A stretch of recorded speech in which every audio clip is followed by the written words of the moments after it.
کہ آج کا انسان اپنے رب سے بہت زیادہ دور ہے اور دور ہوتا چلا جا رہا ہے. نماز پڑھ کر بھی، کلام مجید کی تلاوت کر کے بھی،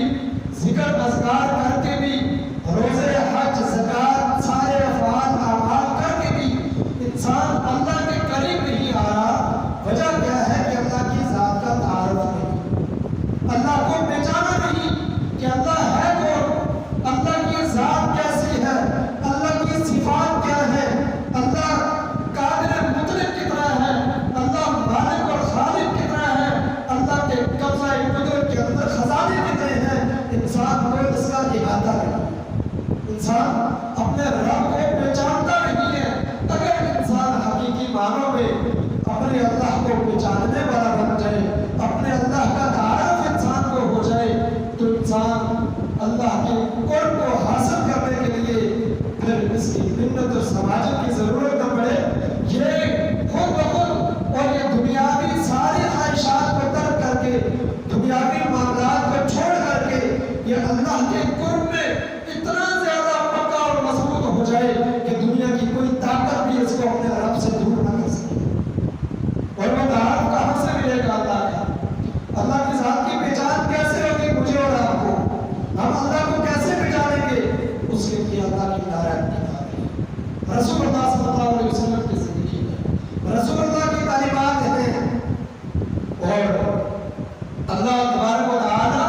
اپنی ڈائریکٹ کتاب کے اندر بار بار اپنی ذات کا تعارف کرواتے ہیں. جو اللہ تبارک و تعالیٰ نے بندگی کی سب سے بڑی معراج مجھے اور آپ کو عطا کی، بندگی کی سب سے بڑی معراج عطا کی، اس معراج کے اندر بھی اللہ تعالیٰ ہر رکعت کے اندر اپنی ذات کا تعارف اپنے بندے سے کرواتے ہیں. اور وہ بندگی کی معراج، بندگی کا سب سے اونچا درجہ جو ہے، جس کے اندر اعمال سارے کے سارے اکٹھے جمع ہو جاتے ہیں، وہ ہے نماز. نماز، اسی لیے نماز کو کہا الصلاۃ معراج المؤمن، نماز مومن کی معراج ہے. کہ نماز ساری عبادات کی معراج ہے اور ساری عبادات کا مقصد جو ہے وہ نماز ہے. اور اسی لیے نماز کو کہا الصلاۃ عماد الدین، نماز دین کا ستون ہے. اس ستون کو جب انسان مضبوطی سے تھام لیتا ہے تو اس کو پورے دین کا تعارف ہو جاتا ہے. اور پورے دین کا تعارف ہونے کے ساتھ دین جس رب نے بھیجا، جس اللہ نے اس انسان کو پیدا کیا، جس اللہ نے اسے اشرف المخلوقات بنایا، جس اللہ نے اسے خلیفۃ الارض بنایا، جس اللہ نے اس کو عقل و شعور عطا کیا، نماز کے ذریعے سے انسان کو اللہ کی ذات کا تعارف ہوتا ہے. لیکن شرط یہ ہے کہ نماز ہونی چاہیے. نماز ہونی چاہیے. وہ نماز نہیں جو آپ کو اللہ کے قریب نہ کر دے، وہ نماز نہیں جو جھوٹ سے انسان کو بچا دے، وہ نماز نہیں جو حرام سے نہ روک دے، وہ نماز نہیں جو شرک سے نہ روک دے، وہ نماز نہیں جو بے حیائی سے نہ روک دے، وہ نماز نہیں جو برائیوں سے، فحش کاموں سے، غلاظتوں سے، دل کے اندر کینے اور حسد سے، حسد سے ہمیں پاک نہ کر دے. وہ نماز رسمی نماز ہے، اصل عبادت نہیں ہے. آج کا مسلمان رسمی عبادات کر رہا ہے لیکن عبادات کے مقصد سے بہت زیادہ دوری ہے. اور دوسرا جو سب سے بڑا المیہ ہے، جس کے اوپر جتنا دکھ کیا جائے، جتنا رویا جائے اتنا کم ہے کہ آج کے مسلمان نے اسلام کو صرف پڑھنے تک، فضائل تک اور صرف برکات تک محدود کر دیا. برکات تک ہمارا اسلام محدود ہے. اور یہ رونا میں بارہا روتا ہوں اور ہمیں رونا بھی چاہیے. اس میں جتنا روئے کم ہے کہ آج کا نمازی بھی، تہجد گزار بھی، آج کا قاری قرآن بھی، آج کا حاجی بھی، آج کا زکوٰۃ دینے والا بھی، آج کا صدقات کرنے والا بھی، آج کا تسبیح پڑھنے والا بھی، وہ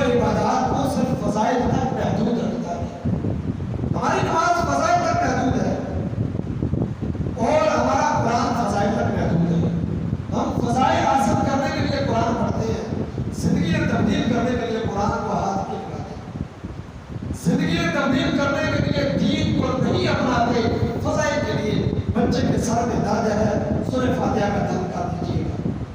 دار میں درد ہے، قاری صاحب قرآن کی آیت تلاوت کر کے دیجیے، ہماری دار کا درد ٹھیک ہو جائے، جادو جنات آگے قرآن کا تن کیجیے تاکہ دور ہو جائے، ہمارا والد بیٹا بھائی فوت ہو گیا ہے، رٹے لگائیں قرآن کے تاکہ اس کی بخشش ہو جائے، اور یہی سب سے بڑا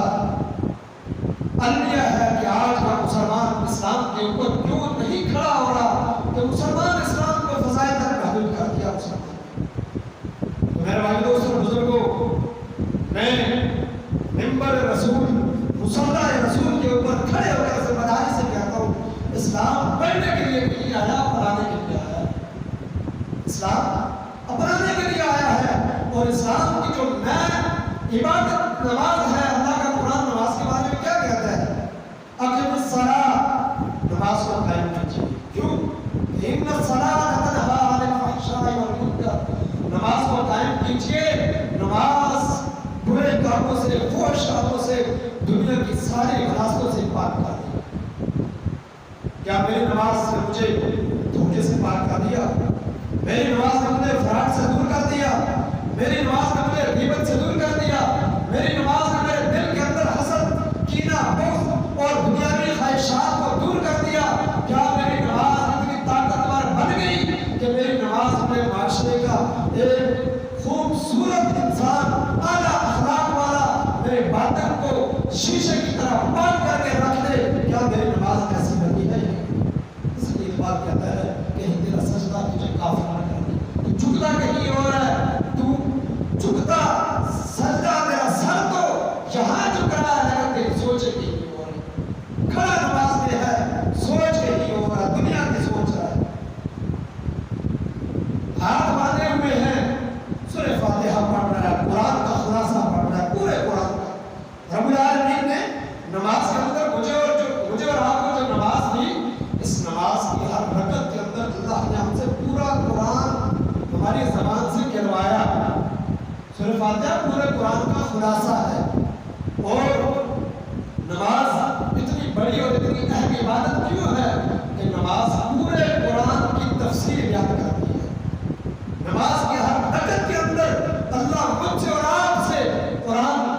کہلواتا ہے، قرآن کی تفسیر بیان کرواتا ہے کہ یہ تمہاری زندگی ہے، یہ تمہارا بنیادی مقصد ہے، اس کے لیے تم دنیا میں آئے۔ اور جس کو پتہ ہی نہیں کہ سورہ فاتحہ ہے کیا، جو رٹے رٹے طوطے کی طرح الفاظ پڑھ رہا ہے، اس کو کیا پتا کہ نماز کیا ہے؟ نماز کا اگر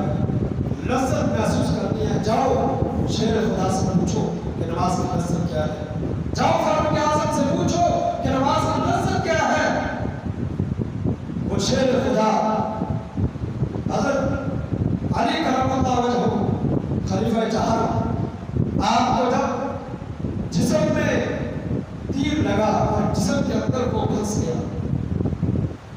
لوگ نکالنے کے لیے آئے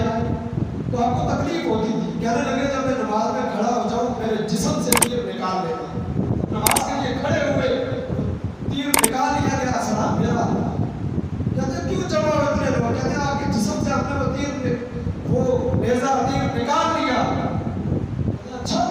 مجھے تو پتہ ہی نہیں چلا۔ فاروق اعظم رضی اللہ تعالیٰ عنہ فجر کی نماز پڑھا رہے ہیں مصلی کے اوپر، ایک بدبخت نے آپ کے اوپر حملہ کیا جس سے آپ زخمی ہو گئے، اور کچھ دن آپ زخمی حالت میں رہے، بڑا کہ وہ فاروق اعظم رضی اللہ تعالیٰ عنہ اکثر بے ہوش ہو جاتے، لیکن جب حی علی الصلاۃ کی آواز کانوں میں گونجتی فوراً بیدار ہو جاتے اور کہتے ہیں مجھے کھڑا کر دو، مجھے سہارا دے دو، میں نے نماز پڑھنی ہے، نماز پڑھنی ہے۔ نماز کی لذت اگر محسوس کرنی ہے، نماز کی اہمیت اگر پوچھنی ہے، جاؤ کربلا کے میدان میں امام حسین سے پوچھو، جن کے گھر میں آج کا مسلمان جاتا ہے لیکن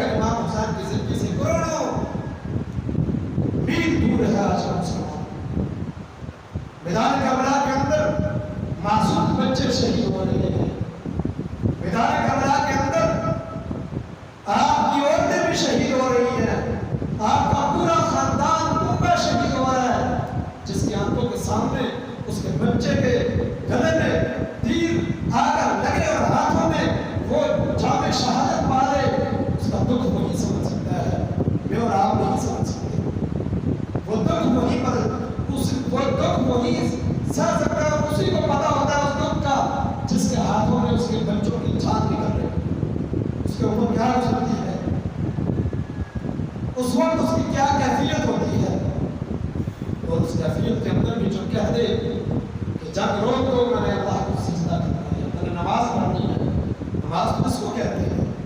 میری اور آپ کی نماز ہے، مسجد میں نماز پڑھتے ہیں، سلام پھیرتے ہیں، فون گئی بچی ہوتی ہے، سلام پھیرتے ہیں، بات کرتے ہیں، فلانا ایسا فلانا ایسا فلانا ایسا، نماز پڑھ گئی، ہمارا دکاندار بھائی نماز پڑھ کے یہاں سے جاتا ہے، بیٹھ کے وہاں فراڈ شروع کر دیتا ہے، دھوکے شروع کر دیتا ہے، چور بازاری شروع کر دیتا ہے، نماز پڑھ کے گیا گانا بلوچ شروع کی، مسجد میں لڑائی جھگڑے شروع ہو جاتے ہیں، باہر جانے کی تو ضرورت ہی نہیں پیش آتی، آج کے مسلمان کو باہر جا کر بدعمالی کرنے کی ضرورت ہی پیش نہیں آتی، آج کل تو مسجد میں کام شروع ہو جاتے ہیں، مسجد میں بیٹھے ہوئے 2-4 منٹ فراغت کے ملیں گے، غیبت شروع ہو جائے گی، بہتان شروع ہو جائے گی، اور کسی کی غیبت کریں گے نہیں کریں گے، مسجد کا امام تو موجود ہے، اس کی تو غیبت کر سکتے ہیں، وہ تو 24 گھنٹے صاحب کے لیے ہر وقت مہیا ہے، کم از کم اس کی تو کر سکتے ہیں، مسجد میں بیٹھ کر غیبتیں شروع ہو جاتی ہیں۔ تو میرے بھائی دوست بزرگوں، نماز ساری عبادات کی معراج ہے،